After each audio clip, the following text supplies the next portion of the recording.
साथियों, दिल्ली पुलिस की चिट्ठी में लिखा है कि हमने दिल्ली पुलिस को एक अंडरटेकिंग साइन करके दी थी, जिसमें हमने लिखा था कि हम उनकी लॉफुल, दिल्ली पुलिस जो हमें लॉफुल आदेश देगी उनका पालन करेंगे। दिल्ली पुलिस का कहना है कि वो आज हमें आदेश दे रहे हैं कि हम अस्पताल में भर्ती हो जाएं। तो मैं उन्हें कहना चाहता हूं कि जो उन्होंने कहा था कि जो जायज बात होगी उसका पालन करेंगे, नाजायज का पालन नहीं करेंगे। दिल्ली पुलिस राम मनोहर लोहिया अस्पताल के डॉक्टरों से एक रिपोर्ट ले ले, झूठी सच्ची रिपोर्ट, और उसकी बिला पे हमारे आंदोलन को तोड़ने की कोशिश करे और कहे कि आप अस्पताल में भर्ती हो जाइए, तो मैं पूरी विनम्रता के साथ दिल्ली पुलिस को कहना चाहता हूं कि हम आपके इस आदेश का पालन नहीं करेंगे।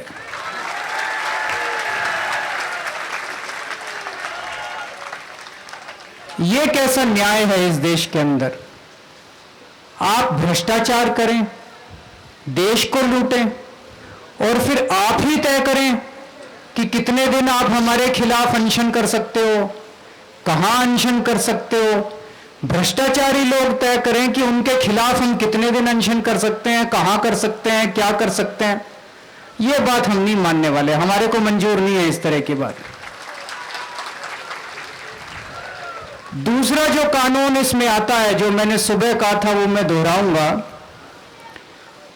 इनके कानून में लिखा है कि सरकार का यह कहना है कि हम आत्महत्या करने की कोशिश कर रहे हैं।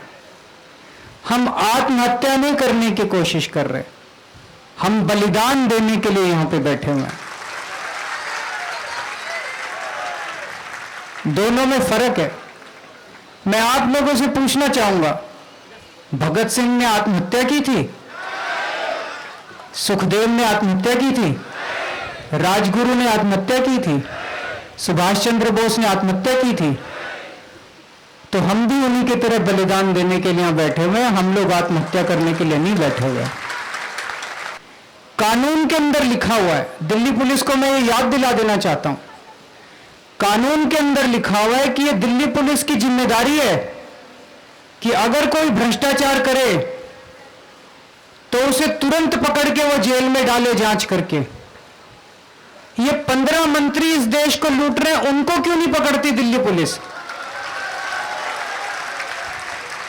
इनके मामले 5-5 साल, 7-7 साल हो गए इन 15 मंत्रियों के, उनका भ्रष्टाचार दिल्ली पुलिस को आज तक नहीं दिखाई दिया। हमें 10 दिन के अंदर उनको नजर आने लगा कि हम आत्महत्या करने की कोशिश कर रहे हैं।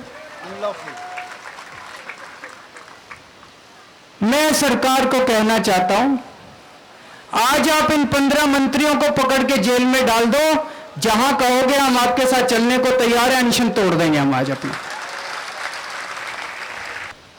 मेरा तो ये पहला अनशन है, पहला अनुभव है। 8 दिन हो गए, पहली बार पता चला कि भूख क्या होती है। जब आप भूखे रहते हैं तो आपका पेट आपसे बातचीत करता है, आपके हाथ आपसे बोलते हैं, आपके पैर आपसे बोलते हैं, आपका शरीर आपसे बातचीत करता है। इस देश में ढेरों किसान ऐसे हैं जो कई कई दिनों तक उनको एक निवाला नसीब नहीं होता और वो आत्महत्या करने को मजबूर होते हैं।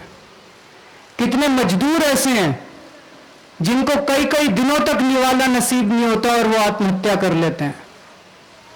मैं देश की सरकार से निवेदन करना चाहूंगा, उन सारे किसानों और मजदूरों को पकड़ के अस्पताल में डाल दे, मैं भी अस्पताल में आपके साथ चलने को तैयार हो जाऊं।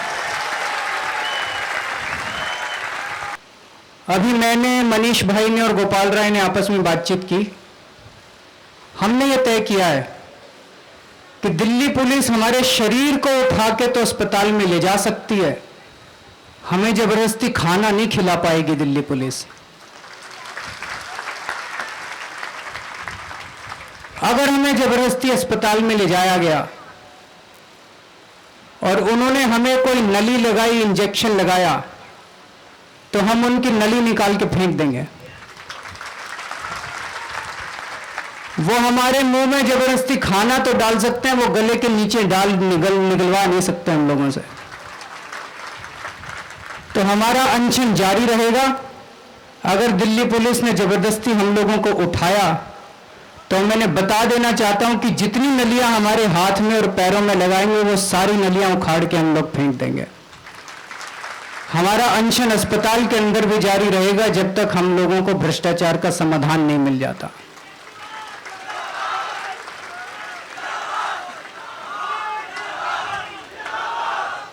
ये आर पार की लड़ाई है। कई लोग कह रहे हैं सरकार नहीं बात नहीं कर रही है। हमें सरकार के बात करने का इंतजार नहीं है, हम सरकार का इंतजार नहीं कर रहे। ये भ्रष्टाचारी सरकार क्या बात करेगी? हमारा सरोकार आप लोगों के साथ है, हमारा संबंध आप लोगों के साथ है। इस देश की सरकार के साथ हमारा संबोधन नहीं है। हम यहां क्यों बैठे हैं?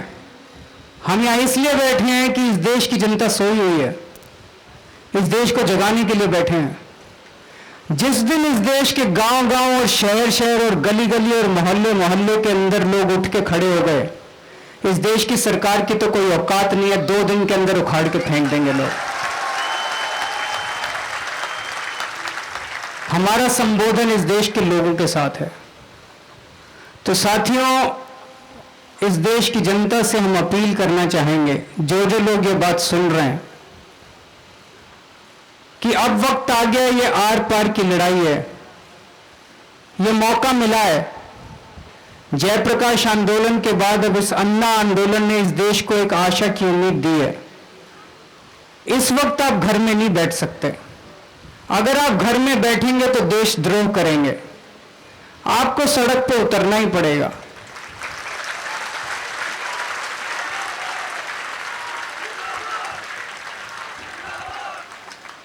जो लोग जंतर मंतर आ सकते हैं आइए, जो नहीं आ सकते अपने अपने मोहल्ले में, अपने अपने गली में, अपने अपने गांव में, पूरे देश भर में जो आपके चुने हुए प्रतिनिधि हैं, आपका सांसद है, आपका विधायक है, आपका सरपंच है, उनके घरों के सामने बैठ जाइए, उनका घेराव कीजिए, उनके घरों के सामने बैठ के भजन कीर्तन कीजिए और एक एक दिन का रिले उपवास कीजिए। सब लोग एक एक दिन का उपवास कीजिए। यह बात देश भर में शुरू हो जानी चाहिए, अब समय आ गया है। लेकिन एक चीज का याद रखें, सब कुछ अहिंसात्मक तरीके से होना चाहिए, हिंसा नहीं होनी चाहिए। अब यह समय आ गया है। और एक और चीज हम लोग कर सकते हैं कि रोज रात शाम को 7 बजे, यह बहरी सरकार है, इसको सुनाई नहीं देता, सुनाई दिलवाने के लिए कुछ करना पड़ेगा। आप लोग भी अपने अपने घर से जब कल आए तो एक थाली और चम्मच लेके आइएगा, और जितने लोग इंडिया गेट पे आते हैं वो भी अपने अपने घर से थाली और चम्मच लेके आए। 7 बजे से रोज 7 बज के 7:15 बजे तक 15 मिनट तक जोर जोर से थाली और चम्मच हम लोग पीटेंगे, ताकि इस बहरी सरकार तक इसकी आवाज पहुंच सके।